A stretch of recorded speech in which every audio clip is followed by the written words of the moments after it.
With the new iPhone iOS 26, you can block unknown senders from texting you directly. With this new upgrade, your messages are filtered to other folders and you won't get notifications from them unless you want to.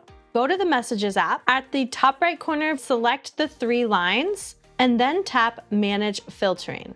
From here, you can turn on Screen Unknown Senders. Notice this is not turned on by default with the new update to iOS 26. If you want to allow notifications from unknown senders, tap Allow Notifications, then toggle on or off certain categories. I like to keep time-sensitive text turned on because I do have multiple authenticators which send me verification codes. You may also get verification codes from certain apps like your bank application, so this is probably best to keep on.